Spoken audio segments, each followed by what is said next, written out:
Ed eccoci cari telespettatori, allora è lo spazio dello CGIL, parliamo naturalmente di pensioni a fronte di questa situazione di disagio, chiamiamolo così, crisi in generale che colpisce le tasche delle persone più fragili, anche i pensionati sono messi in gravi difficoltà. Il sindacato dei pensionati è sempre vicino naturalmente a tutte le persone che hanno problemi o che hanno bisogno di una consulenza, di un aiuto. Noi per inquadrare un po' la situazione, capire anche quali sono le rivendicazioni che fa il sindacato, adesso è il governo che si andrà a conformare, abbiamo con noi collegato Massimo Cestaro della segreteria dello CGIL del Veneto. Ben arrivato qui con noi.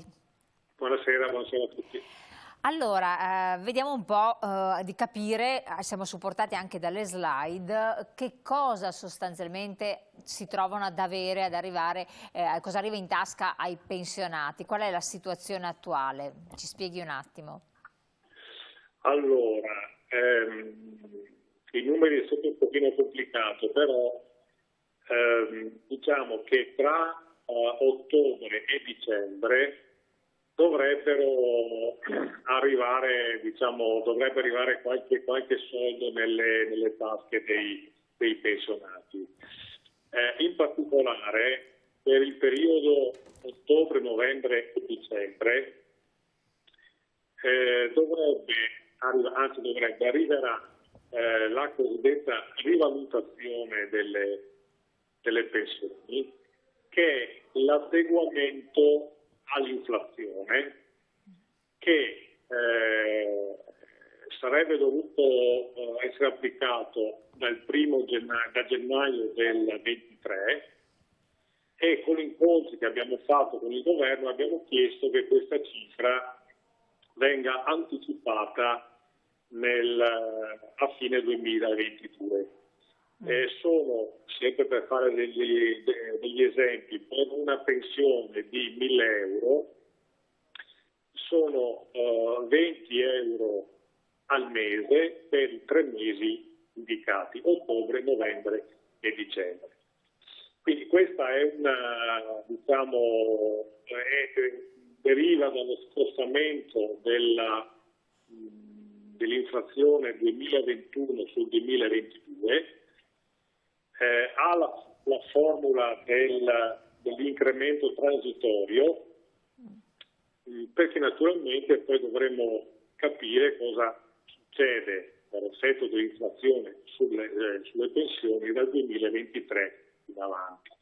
Quindi diciamo queste 20 euro al mese per una pensione di 1.000 euro per i 3 mesi ottobre, novembre e dicembre ha una definizione di incremento transitorio.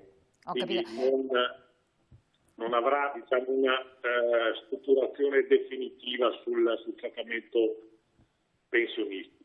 Quindi una specie di bonus che viene accordato. Sì, esatto. E queste 1.000 euro sono 1.000 euro netti oppure lordi? Sono sempre lordi, qua le cifre sono sempre lordi. Ho capito. Sì. Va bene. Quindi va bene. L'altra invece? L'altro elemento invece è l'anticipo del conguaglio. Anche qua chiedo sempre scusa per un po' aspetti tecnici, però questo è uno 0,2%, quindi voi capite benissimo, stiamo parlando di cifre veramente risibili, ma che è lo spostamento dell'inflazione che era stata definita dall'inizio del 2022, cioè l'1,7%, per quella che poi mediamente si è realmente definita, che è mediamente l'1,9%. Qui abbiamo questo spostamento dello 0,2%, che tradotto, sempre ragionando su una pensione di 1.000 euro, sono 2 euro al mese a partire da gennaio. Quindi 2 euro al mese a partire da gennaio sono 24 euro, più quei 60 euro di cui parlavo prima, arriviamo a avere in questa fine anno, relativo ai 3 mesi ottobre, novembre e dicembre, un valore economico lordo di 84 euro, sempre per una pensione di 1.000 euro. Naturalmente questo valore è inferiore per pensioni più basse. Infatti qua io vedo nella slide, parla 500 euro lorde, sono 42 euro complessive. Esatto. Invece quando parliamo di 2.500 euro abbiamo, insomma sono 200 euro se non sbaglio, no? Esatto, sì. Che quindi sono già soldi diversi. Però bisogna tener conto che queste cifre, quelle più piccole che si vedono dalle slide, possono avere una loro funzione strutturale, cioè essere mantenute nel tempo e con ogni probabilità, visti i dati di inflazione aumentati nel corso del 2023, mentre le altre cifre nascono e muoiono nell'arco del 2022. L'altra cosa importante, soprattutto per le fasce più deboli dei pensionati, è questo bonus. Aspetti, scusi, io la interrompo solo un attimo prima di passare al bonus. Ritornando su questa slide, io vedo che c'è una differenza che è abbastanza marcata tra uomini e donne. Sì. E questa è una cosa abbastanza rilevante, perché poi tra l'altro stiamo parlando, quando parliamo di donne, molte volte sono donne sole. Assolutamente sì, ha fatto bene a rilevare questo dato, perché come abbiamo visto anche nelle puntate precedenti, i trattamenti pensionistici delle donne sono decisamente inferiori rispetto ai trattamenti pensionistici degli uomini, e questo si spiega per il fatto che le donne o arrivano più tardi nel mondo del lavoro o hanno significative interruzioni nella loro carriera lavorativa, oppure, come spesso succede, abbandonano il lavoro abbastanza presto.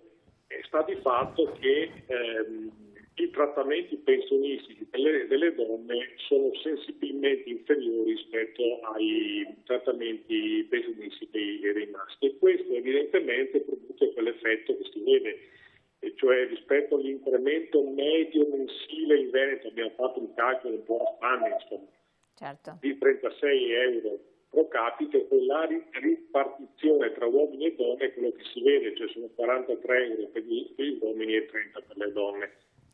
Naturalmente stiamo parlando sempre di cifre veramente irrisorie, se teniamo conto degli andamenti del costo della vita, eccetera. Però questo è quello che siamo riusciti a portare a casa dopo gli incontri fatti con il governo. Naturalmente erano previste le puntate successive di incontri con il governo, che poi naturalmente non sono stati fatti, perché come tutti sappiamo è stata decretata una crisi del governo Draghi, e quindi con la conseguente interruzione di tutti i confronti negoziali che erano in atto. Certo, però comunque questo è già stato conseguito, ottenuto, e non può essere messo in discussione, giusto? Può eventualmente essere incrementato, ma non messo... Assolutamente no.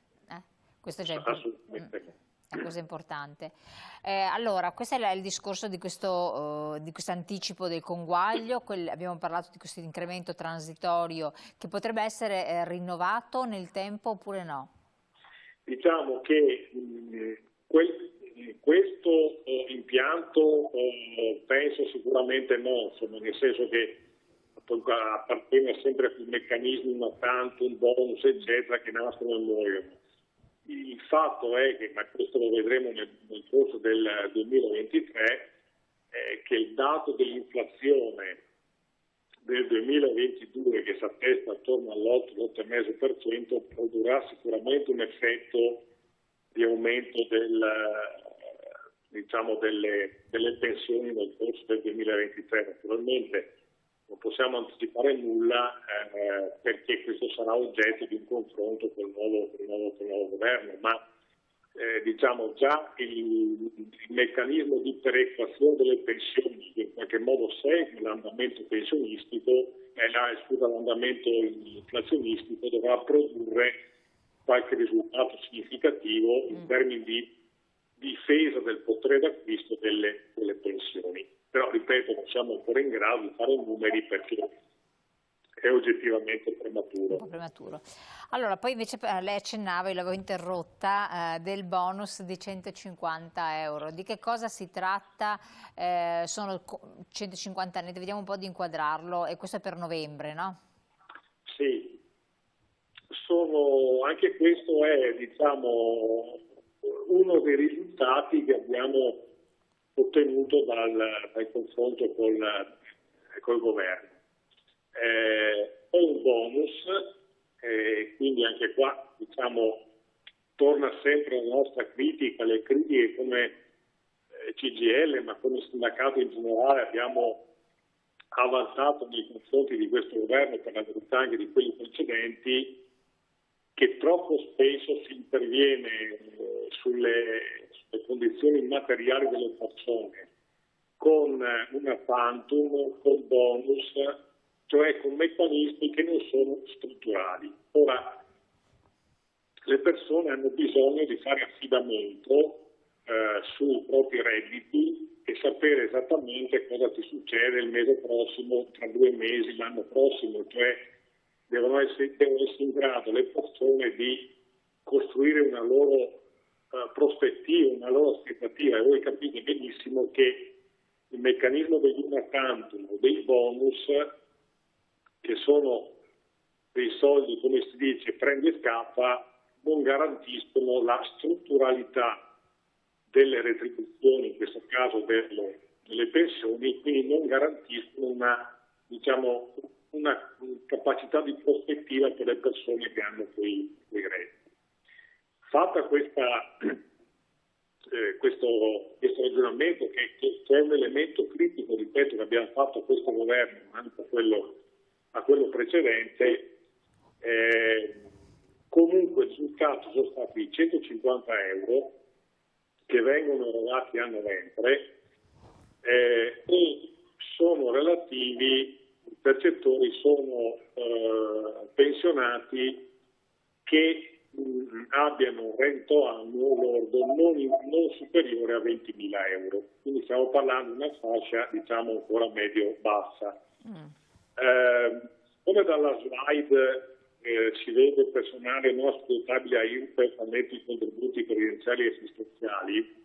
Questo l'abbiamo messo perché il reddito di cui si parla è relativo al 2021 e quindi nel 2020 dei lavoratori in attività che sono andati in pensione nel 2022, ma nel 2021 hanno versato contributi previdenziali e assistenziali e, avendo cessato il rapporto di lavoro, avranno avuto un trattamento di fine rapporto, la liquidazione, come si dice una volta. Quindi queste due voci, contributi versati e TFR, non rientrano nel conteggio dei 20.000 euro lordi annui.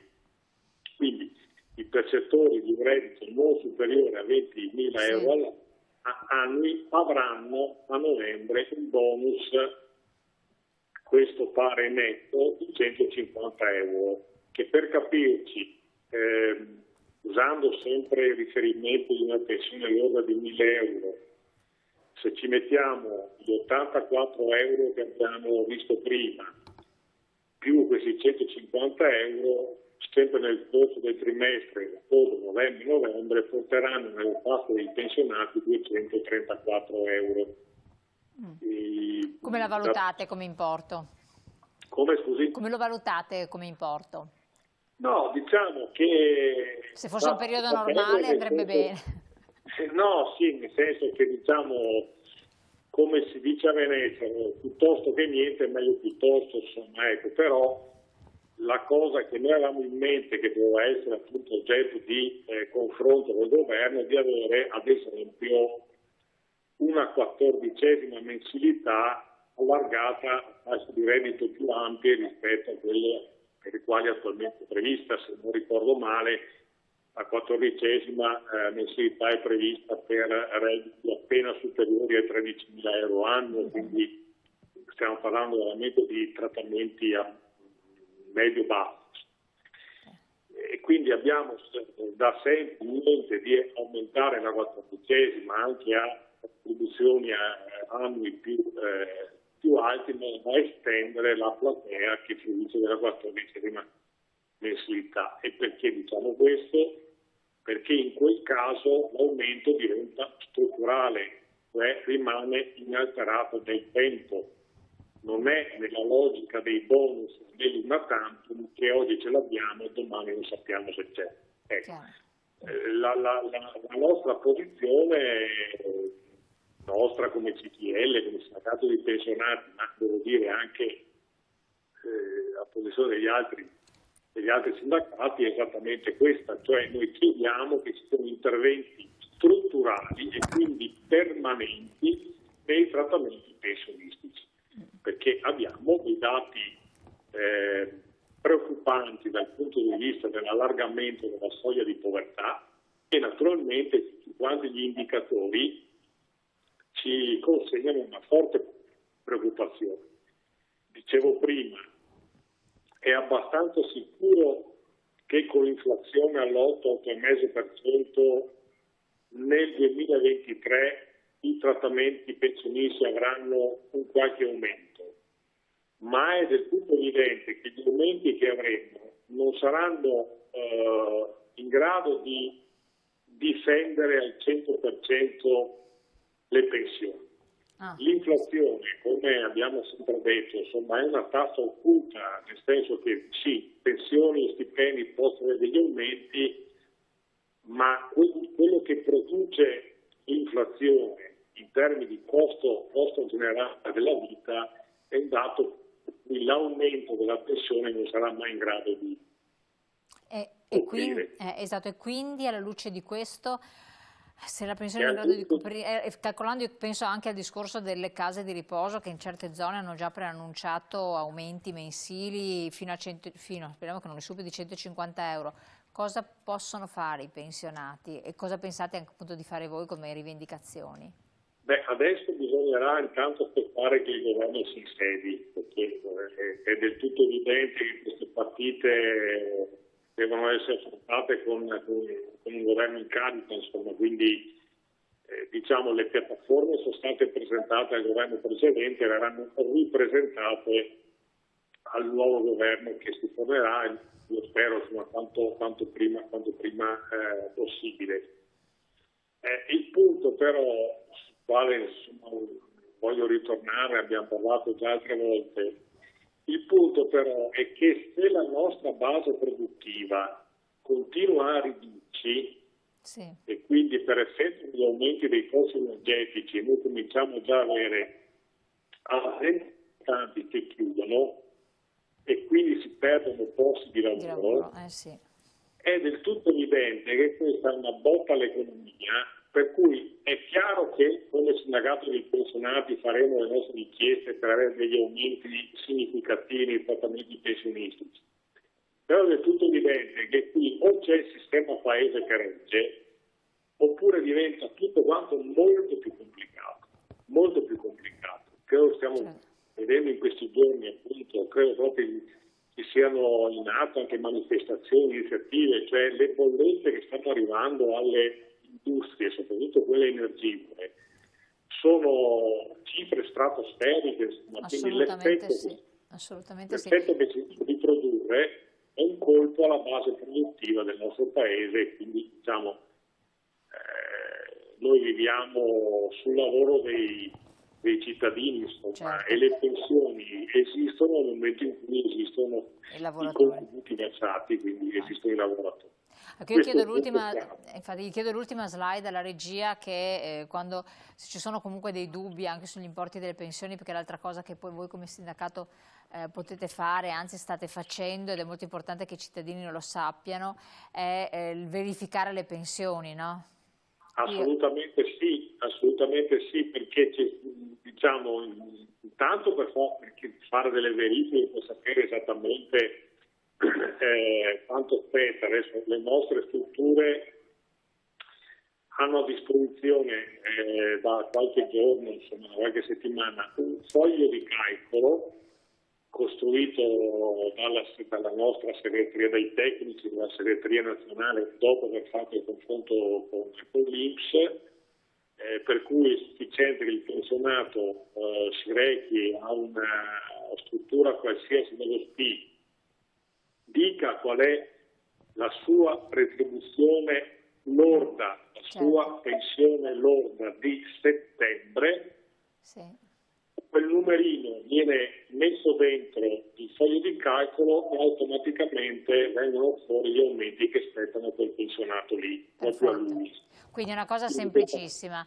basta appunto recare presso i vostri sportelli con la pensione ricevuta di settembre, il codice fiscale immagino, e presso tutte le sedi che qua vediamo nella cartina geografica sono ovunque sul territorio, prenotando possibilmente oppure chiamando il numero telefonico della sede, naturalmente che si trova anche sul sito, comunque magari le persone anziane che non hanno dimestichezza col web possono farsi anche aiutare per avere un appuntamento, andare a farsi controllare la pensione, si possono recuperare anche tanti soldi, i famosi diritti inespressi. Bravo, esatto. Massimo Cestari, la ringrazio tantissimo per la sua disponibilità e la sua chiarezza nell'esporci queste questioni. E naturalmente ci ritroveremo presto per altri aggiornamenti. Grazie a voi telespettatori, rivedete la puntata, ma restate con noi perché la serata continua anche con le altre interviste, quindi tra poco. Grazie a voi, grazie.